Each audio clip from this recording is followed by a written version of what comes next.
여러분 안녕하십니까? 광주 MBC 뉴스데스크입니다.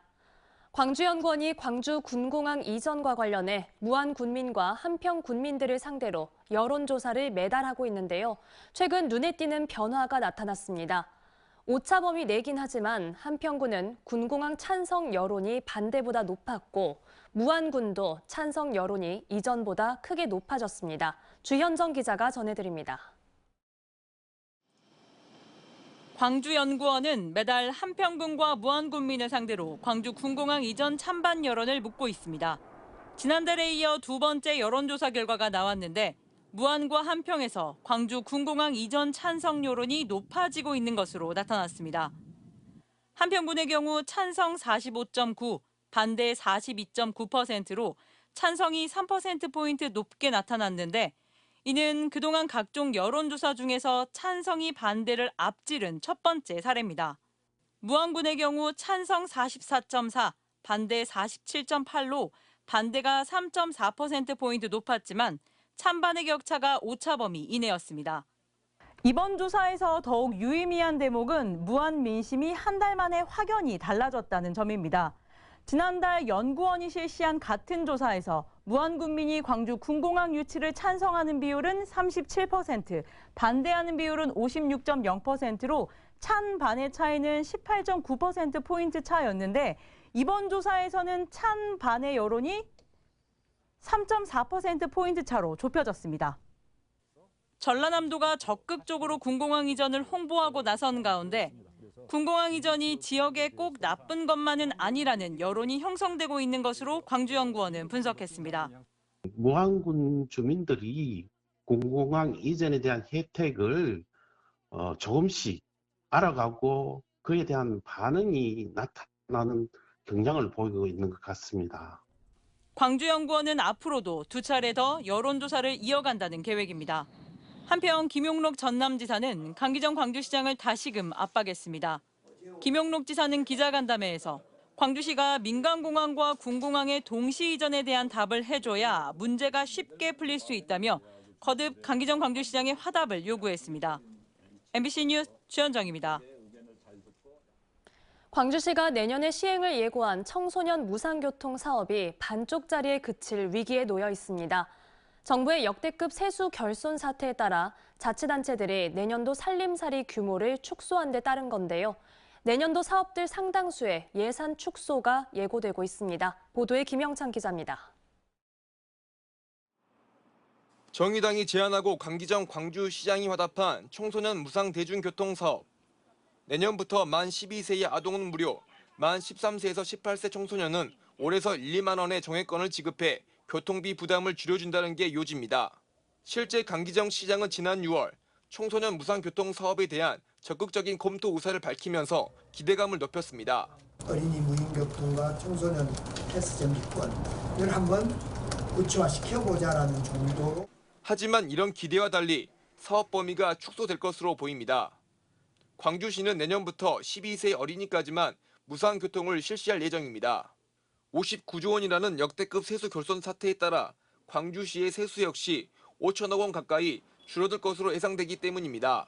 청소년까지 다 하게 되면 100억이 넘어버리고 세수가 부족한 데 이거 전체적으로 다 같이 하는 것보다는 단계적으로. 문제는 이런 식으로 축소되는 사업들이 앞으로 잇따를 것이라는 점입니다. 광주시는 지난달 각 부서마다 올해 추진이 미흡하거나 불필요한 사업을 찾아내 최대 30%까지 예산을 삭감하라는 지침을 내렸습니다. 광주시의회는 줄일 때 줄이더라도 선택과 집중할 수 있도록 우선순위를 명확히 하라고 요구했습니다. 시민의 만족도가 높고 기존의 우수한 정책들은 유지하면서 필요하다면 시민을 위해 공약도 수정할 수 있어야 할 것으로 생각합니다. 필요한 데는 많은데 돈 나올 때는 없는 상황에 여기저기서 불만의 목소리들이 터져 나올 것으로 예상됩니다. MBC 뉴스 김영창입니다. 알츠하이머병과 같은 신경계 퇴행성 질환은 마땅한 약물 치료제가 없어 완치가 쉽지 않은 질병 중 하나죠. 지스트 연구팀이 뇌신경의 약물을 효과적으로 전달할 수 있는 조건들을 연구해 새로운 치료제 개발 가능성을 찾았습니다. 임지은 기자입니다. 뇌신경이 죽으면서 나타나는 신경계 퇴행성 질환. 우리가 흔히 잘 알고 있는 알츠하이머병, 파킨슨병 등이 대표적입니다. 아직 이렇다 할 치료제가 없어 완치도 어렵습니다. 혈액 뇌 장벽으로 불리는 막 때문입니다. 다른 신체 기관과는 달리 우리 뇌에는 소중한 신경을 보호하기 위해 물질이 뇌로 쉽게 전달되지 못하도록 하는 막이 존재합니다. 치료 약물 분자를 뇌 깊숙한 곳으로 전달시키려면 이 막을 통과해야 하는데 일반적인 방법으로는 어려운 것이 현실입니다. 그런데 최근 국내 연구진이 새로운 연구를 발표했습니다. 이 막을 손상하지 않고도 약물을 효율적으로 도달시킬 수 있는 나노 운반체의 조건을 밝혀낸 겁니다. 고분자 나노 입자를 수송체로 사용할 때 어떤 부분을 컨트롤해야 효율을 더 높일 수 있을지 이론적으로 먼저 찾을 수 있도록 이제 저희가 정리를 한 것입니다. 조건은 크게 4가지. 입자의 크기는 50에서 150 나노미터로 구형보다는 막대형 운반체일 때 투과 효율이 높아집니다. 또 표면 전하를 -1에서 -45mV 범위로 정하고 앞타머, 펩타이드 등과 같은 표적 분자를 사용해야 약물 손실도 최소화할 수 있습니다. 연구진은 이번 연구가 신경계 퇴행성 질환을 치료할 약물의 효과를 극대화할 수 있을 거라고 기대합니다. 신경질환 치료를 위해서 약물 전달 조건을 개선하는 데 좀 더 쉽게 접근할 수 있을 것으로. 그동안 인류가 해결하지 못했던 질환을 이제는 극복할 수 있을지 관심이 모아지고 있습니다. MBC 뉴스 임지은입니다. 전남 지역에서 응급 환자의 생사를 결정하는 최소 시간인 골든타임 확보가 시급한 것으로 조사됐습니다. 김영호 국회의원은 전남대병원 응급의료센터에 이송된 후 사망한 환자가 최근 5년간 연평균 약 300명이며 이 중에는 장거리 긴급 이송 중 골든타임을 놓친 사례도 다수 포함됐다고 밝혔습니다. 또한 전남 대부분 지역에서 전남대병원까지 차량으로 1시간 이상 소요돼 긴급 이송 체계와 함께 의료 기반을 확충해야 한다고 덧붙였습니다. 전남이 지역구인 더불어민주당 국회의원들은 오늘 국회에서 공동 기자회견을 열고 의사 정원 확대와 함께 의대 없는 전남권의 국립의대 신설을 촉구했습니다. 의원들은 전남의 의료 현실은 붕괴 직전에 이르렀다며 지역 완결적 의료체계 구축은 의대 정원 증원과 함께 의대 없는 전남권 의대 신설과 지역 의사제 등을 동시에 추진해야만 가능하다고 주장했습니다. 또 이런 방안들이 함께 고려되지 않는다면 이번 의대 정원 증원은 또다시 수도권, 미용 성형 의사만 늘리는 결과를 낳을 것이라고 우려했습니다. 완도의 한 우체국장이 공금을 횡령한 사실이 드러나면서 파면됐었는데요. 해당 섬 지역 주민들은 지역 내 유일한 우체국이 없어지지 않을까 걱정하고 있습니다. 서희령 기자가 취재했습니다.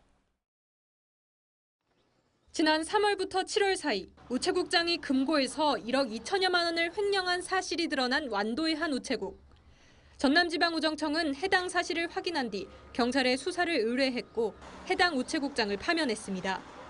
사건이 발생한 우체국은 국가가 민간에게 업무를 위임해 운영하는 별정 우체국.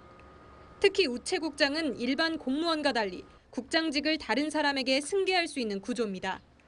그렇다 보니 현재는 다른 우체국 등에서 파견된 직원들이 돌아가며 우체국을 운영하고 있지만 주민들은 섬 지역 내 유일한 우체국이 이번 사건으로 사라지지는 않을까 걱정입니다. 우체국은 있어야 되는데 저런 상황이면 없어질 건데 이제 그게 머리가 아프지. 뭔 얘기도 못하겠고 그냥 시시하는 거지. 전남지방우정청은 이달 중 별정우체국 심의위원회를 열고 해당 우체국의 존폐와 인사 문제 등을 논의할 예정인 것으로 알려졌습니다. 거기는 별정이기 때문에 여러 가지 저희들이 그 규정이 있습니다. 이렇게 쉽게 이렇게 저희들이 금방 폐쇄하고 이럴 수 있는 상황은 사실 아닙니다. 한편 전남지방우정청은 우체국 금고 관리 시스템도 강화하기로 했습니다. 기존에는 누군가 금고를 만질 경우 해당 우체국 직원들에게만 메시지가 전달됐는데 이번 사건 이후 상급 우체국에도 메시지가 전달되도록 했다고 밝혔습니다. MBC 뉴스 서희령입니다. 고슬고슬하게 밤 쪄서 먹기 좋은 계절입니다. 주산지 광양에서는 요즘 막바지 밤수확이 한창인데요. 하지만 올해 잦은 폭우와 폭염으로 밤 수매량이 예년만 못하다고 합니다. 김단비 기자입니다. 광양 백운산 자락에 위치한 밤농가입니다. 60년 동안 밤농사를 지어온 노부부가 밤 죽기에 여념없습니다. 바닥에 떨어진 밤송이를 열자 토실토실 잘 익은 밤이 모습을 드러냅니다. 이렇게 지은 밤농사로 노부부는 5남매를 키웠습니다. 토질도 좋고 공기 좋고 시장에 갖다 내놓으면 우리 관양밤이 나가야 딴 데 밤이 나간다 그래.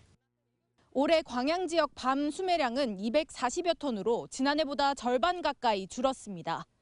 2021년 724톤에서 지난해 477톤으로 35% 줄어든 데 이어 올해는 절반 가까이 큰 폭으로 떨어졌습니다. 올여름 집중호우와 폭염이 이어지며 수확량에 영향을 줬기 때문입니다. 가격은 소폭 올랐습니다. 비가 많이 와갖고 이제 또 가물어갖고 싹 쏟아졌고 이제 벌레가 많이 묵어갖고 그래갖고 안 좋아.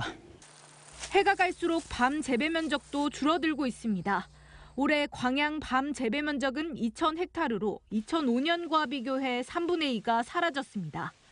밤나무 노령화, 인구 고령화에 따른 생산력 감소가 원인으로 지목됩니다. 한때 전국 생산량의 20%를 차지했던 광양 밤. 이제는 이상기후와 인구 고령화로 어렵게 명성만 이어가고 있습니다. MBC 뉴스 김담희입니다. 광주시와 5개 자치구가 시민 안전과 정당 활동 자유 보장을 위해 내년 1월까지 불법 광고물 100일 집중 정비에 돌입했습니다. 광주시는 집중 점검이 시작된 지난 주말 동안 불법 상업 현수막과 정치 현수막 등 5천여 장을 철거했으며 앞으로도 특히 사거리 횡단보도 등에 내걸리는 현수막은 철거가 원칙이라고 밝혔습니다. 광주시는 다만 정당 활동 보장을 위해 5개 자치구 107곳에 230면의 지정 게시대를 마련했습니다. 광주 지역 상당수의 교복 업체들이 입찰 제한 처분을 받으면서 중고교 신입생 교복 공급에 차질이 생기지 않도록 계획을 수립해야 한다는 지적이 나왔습니다. 학벌 없는 사회를 위한 시민 모임은 시교육청 계약심의위원회가 교복업체 39곳을 심의한 결과 여러 업체들의 자격 제한 처분이 내려졌음을 밝혔습니다.